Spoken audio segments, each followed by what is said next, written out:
mentioned before that the greatest beings whom God has given Shafa'a are the Ahlulbayt, peace be upon them.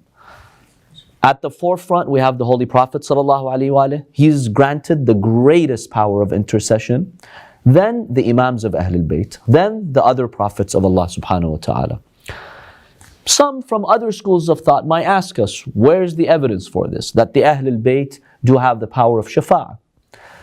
First of all, we say, even if we did not have any evidence that the Ahlulbayt specifically have the power of Shafa'a, many of the categories that we mentioned previously, which are found in Sunni sources, confirm that the Ahlulbayt have the power of Shafa'a because they apply to them. For instance, isn't it mentioned in Sunni sources that scholars, those who have ilm, knowledge, can do Shafa'a?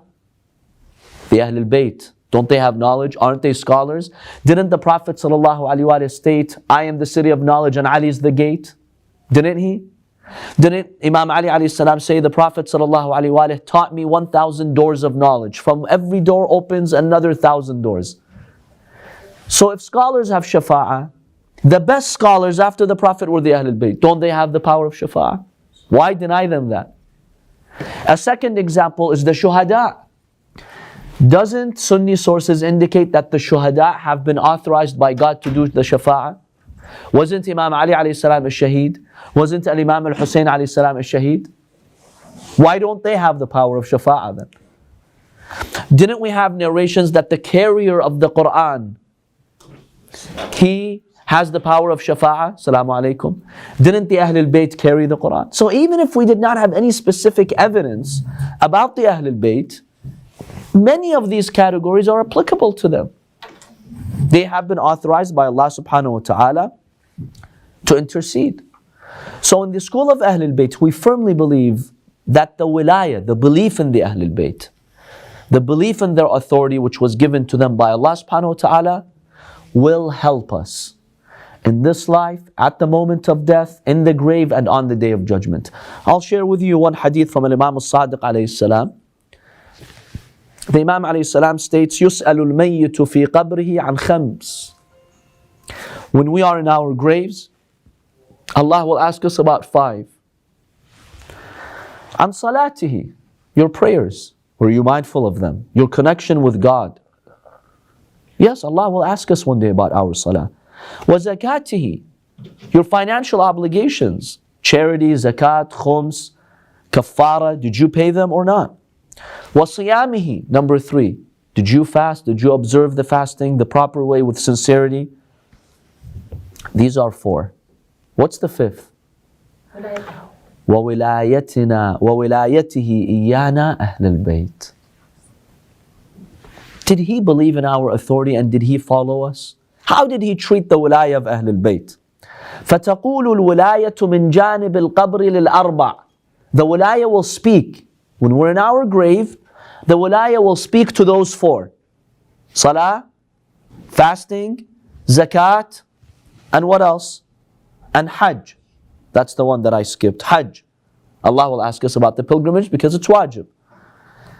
What will the wilayah say? مَا دَخَلَ فِي كُنَّ مِن نَقْص فَعَلَيَّ إِتْمَامُهُ or تَمَامُهُ.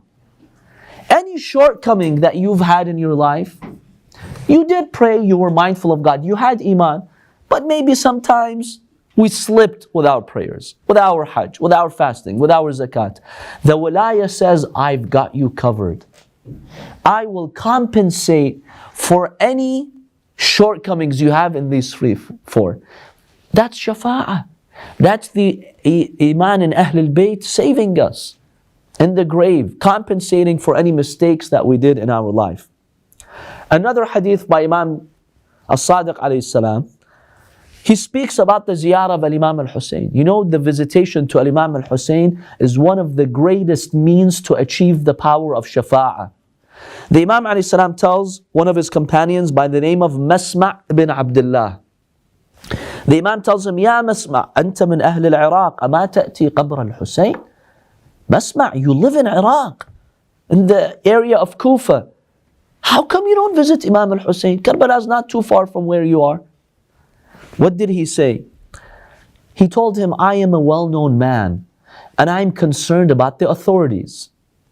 If the rulers from Bani al-Abbas at the time find out that I'm visiting Imam al-Husayn and this is a regular habit, I'll be in trouble. They'll persecute me. I could even get killed. That's why. The Imam ﷺ says, okay, that's a valid excuse. You really fear for your life, and that's why you're not visiting Imam al-Husayn. But the Imam ﷺ asks him, do you remember the tragedy of Imam Husayn and what happens to the Imam? This is for us who live far away from Karbala, and we may not have the honor of visiting the Imam regularly. The Imam says, when you hear about the tragedy of Imam Husayn, do you remember him? How often do you remember him? And what happens when you remember the tragedy of the Imam alayhi salam? He says, yes, I do remember the Imam. The Imam says, how do you feel? فَتَجْزَعْ. Do you feel that severe pain in your heart when you remember the tragedy of Imam Husayn? He says, wallah, I swear by God, not only do I feel the pain, I start crying to the point where I tell my family, remove the food, I can't eat. I'm so disturbed by what happened to Imam Husayn when I remember his tragedy. Sometimes I just don't want to eat. وَأَمْتَنُعُ مِنَ الطَّعَامِ. The Imam alayhi salam states, أَمَا إِنَّكَ سَتَرَى عِنْدَ مَوْتِكَ حُضُورَ آبَائِ. This is a promise. At the moment of death, you'll meet my fathers and grandfathers. At the moment of death. وَوَصِيَّتِهِمْ مَلَكَ الْمَوْتِ بِكْ مَا تَقِرُّ بِهِ عَيْنُكَ. They will command the angel of death, be gentle with him, be good with him. He had true love for Imam Husayn, such that Allah subhanahu wa ta'ala will grant you happiness. This is Shafa'a, one type of Shafa'a. In another hadith, the Imam alayhi salam states, إن الحسين بن علي عليه السلام مع أبيه وأمه وأخيه في منزل رسول الله صلى الله عليه وآله. Imam Husayn is in a house in paradise with the Prophet صلى الله عليه وآله. Then the hadith continues, and they are situated on the right side of the throne, figuratively speaking, a very honorable place in the creation of God. Then the Imam says, وَإِنَّهُ إِمَامَ الْحُسَيْنِ لَيَنْظُرُ إِلَى زُوَّارِهِ فَهُوَ أَعْرَفُ بِهِمْ وَبِأَسْمَائِهِمْ وَأَسْمَاءِ آبَائِهِمْ وَمَا فِي رِحَالِهِمْ مِنْ أَحَدِهِمْ بِوَلَدِهِ. The Imam looks at his visitors from the throne of Allah, and he knows them by name. He knows the name of their parents. He even knows what they brought with them during their ziyarah trip. He knows them better than they know their sons and children. Then what does the Imam alayhi salam states? وَإِنَّهُ لَيَنْظُرُ إِلَى مَنْ يَبْكِيهِ فَيَسْتَغْفِرُ لَهُ وَيَسْأَلُ أَبَاهُ الْإِسْتِغْفَارَ لَهُ.